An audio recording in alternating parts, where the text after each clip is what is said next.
Okay, so what I think I'm going to do now is I'm actually going to go through, I've got my notebook behind me, I'm going to go through and take some of these keys off and measure the pin diameters and some of the felts underneath so that I can get an idea of what I need to place, what I need to order, the sizes for key bushings and the balance rail felts and the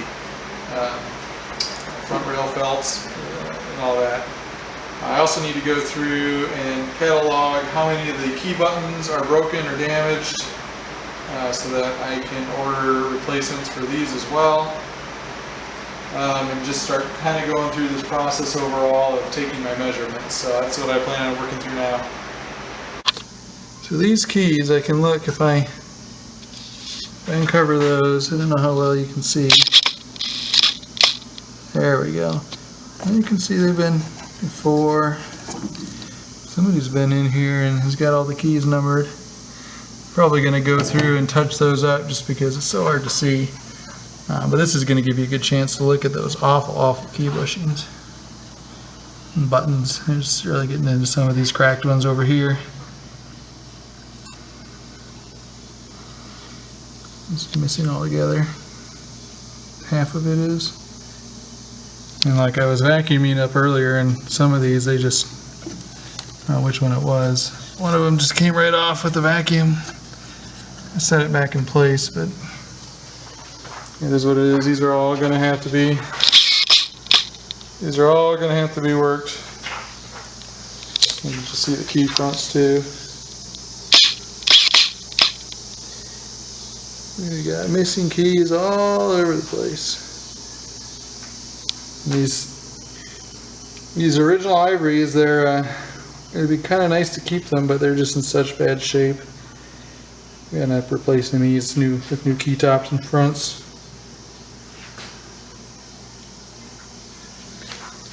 There you go.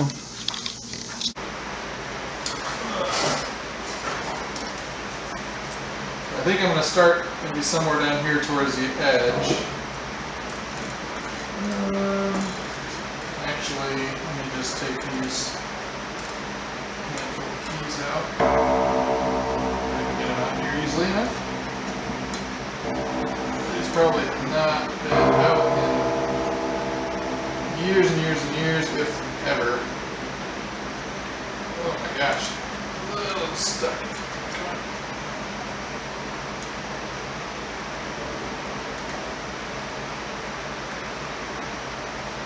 Ooh, this is fun.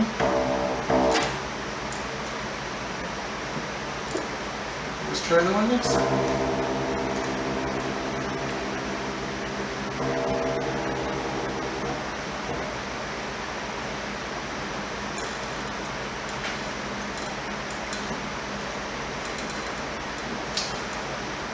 Another approach.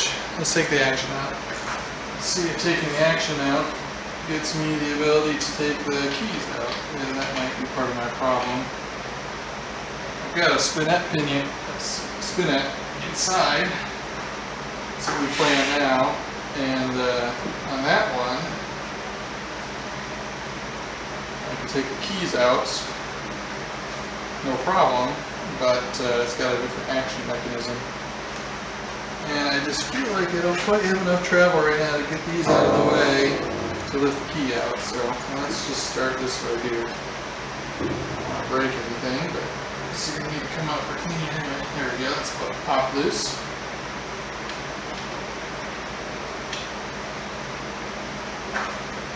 Make sure to pull those back so those aren't broken.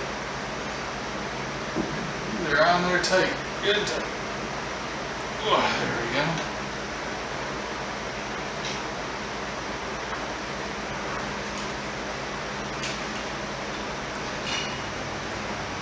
Fun. I don't really want to put any penetrating on or anything on these. I'm used to working on cars, and so sometimes brute force methods work well, but I don't really want to do that here.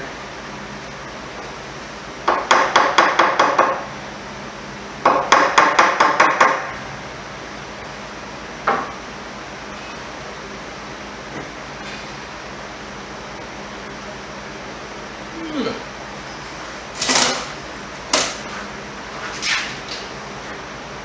see what I got here to work with.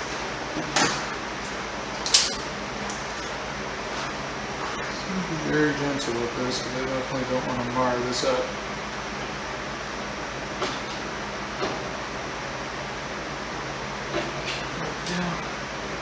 There you go. Yeah.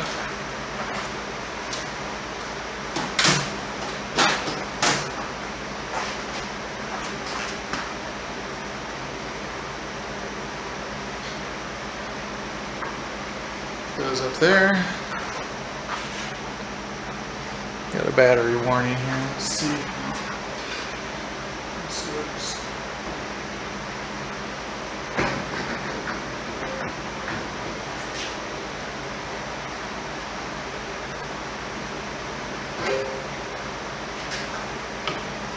In theory, I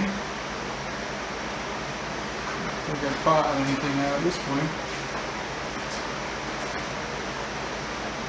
Oop, don't want to do that.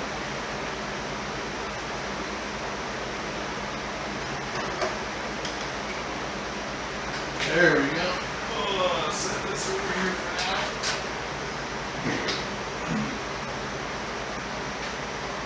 It's not very secure. Get home from this.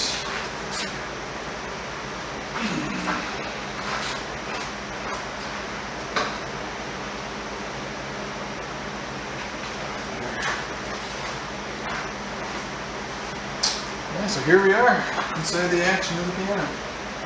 The action removed. Let's see more of this.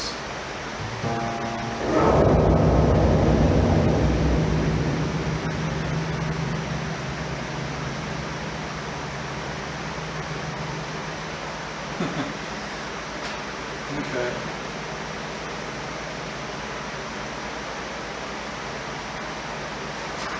Still a little stuck where it came off.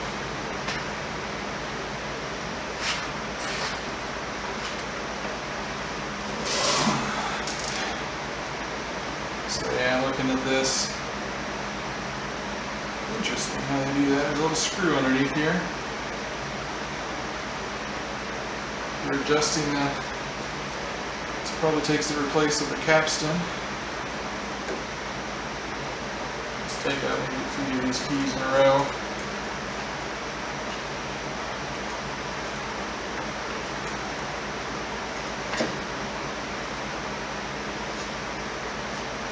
There's all sorts of cobwebs and dust underneath these, holy cow.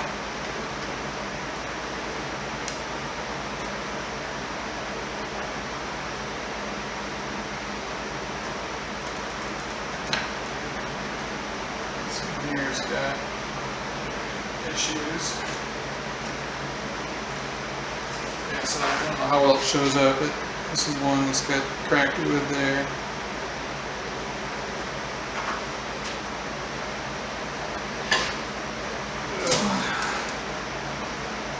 Looking at these original ivories though, or the ebony keys here, ivories are terrible, but these sharps are actually not seeing a lot of wear and tear on them. They seem pretty consistent.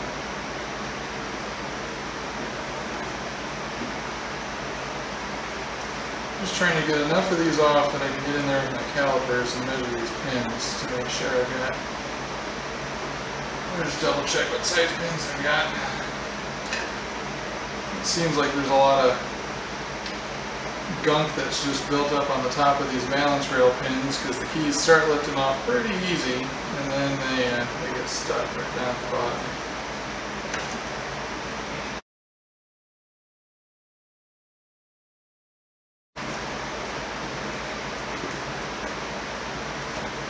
These are numbered. It's a little bit hard to see, but it's there. Ooh, some of these felts are just gone completely. Holy cow. There's nothing left in some of these.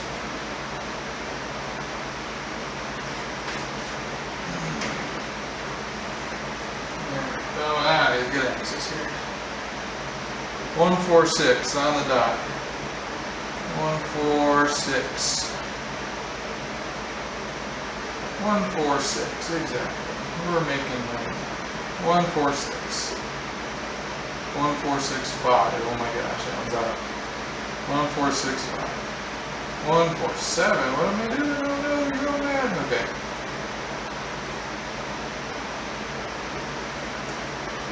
I would say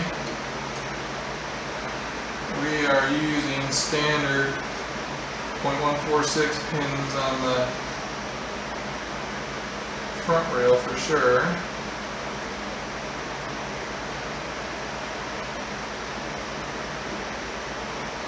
These balance rail pins are in rougher shape, but I'm measuring 146 on most of these too. Yeah. So we've got, I'd say we've got 0.146 pins. Take note of that here.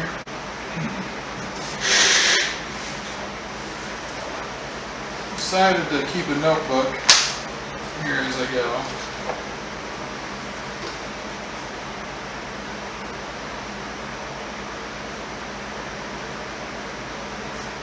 So front rail pins.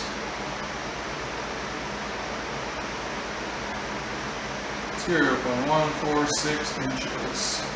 Balance rail pins.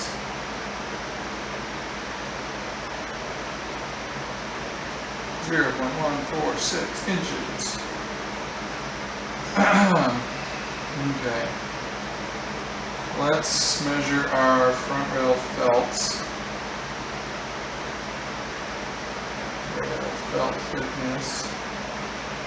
I'm definitely going to need to order those in the punchings. And then I'll do also the balance rail felt thickness.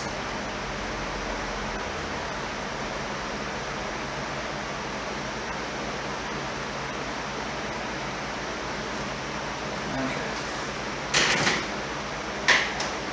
Let me see if I can take a couple of these off without them just falling apart. Bad here.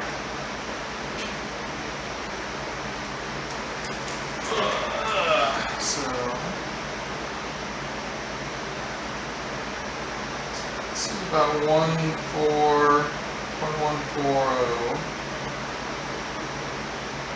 Depends on how hard I squeeze here. That's always the trick. 145, 141.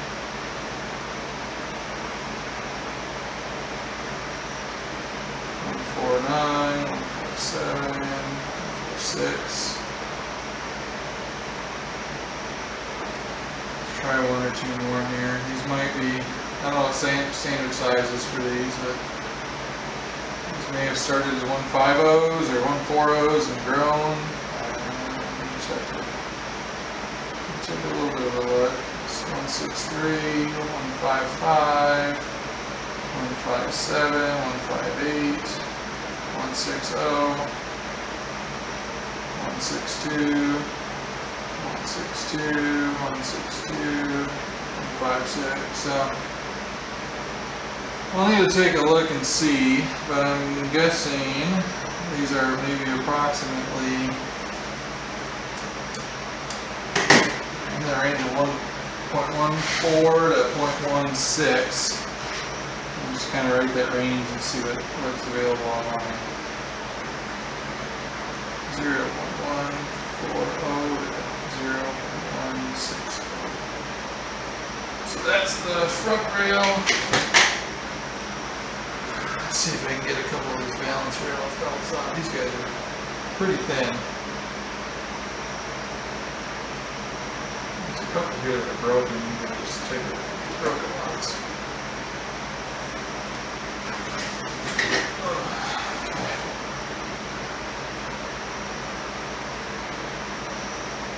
063-ish, 060, 056, 056. They don't really squeeze it, it's about a 0.060 thousandth measurement.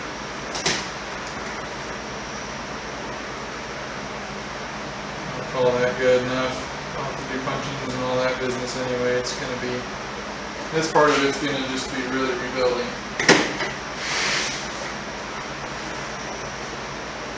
0.060. There we go.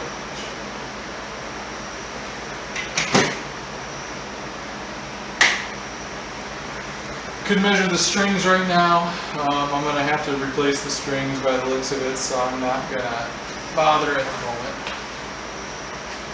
But yeah, I think for now maybe I'll put these back together, put the keys back in, clean them up, number them a little better, and then work on taking them back out again and cleaning out everything in the key rail area.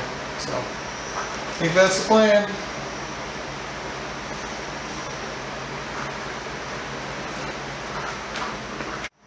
Thought I'd come in here and do a close-up view of the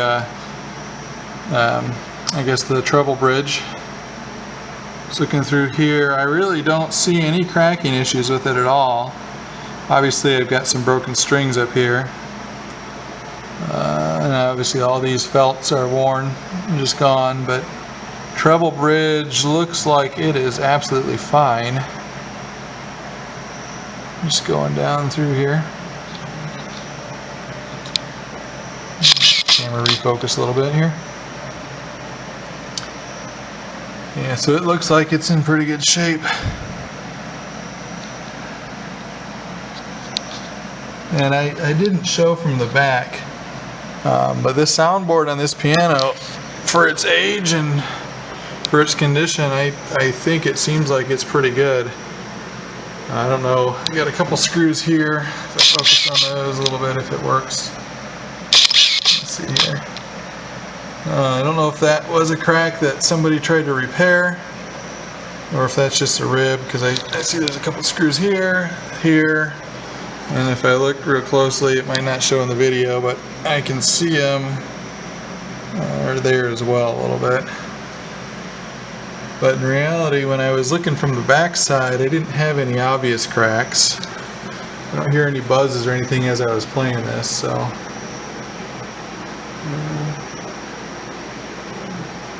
For now, I think I'm in okay shape. One thing I noticed when I was looking through a lot of the material is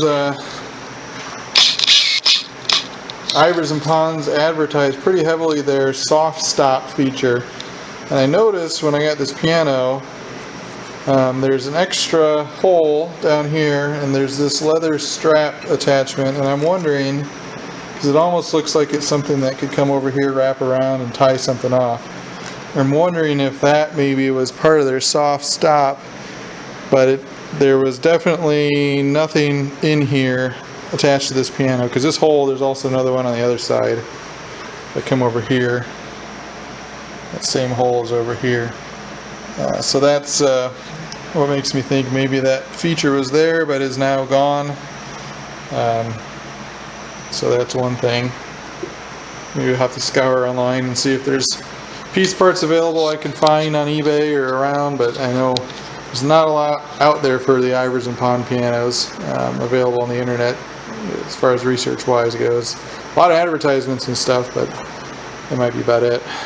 But other than that, I mean, we got a view inside of here. I got more cleaning to do. You know, if I look down up close,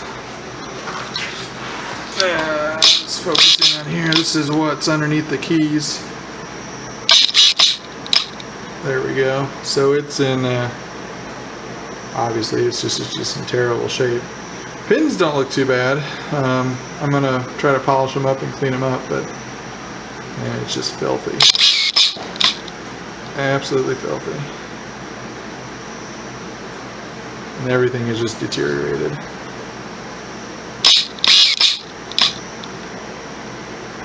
Yeah, there we go.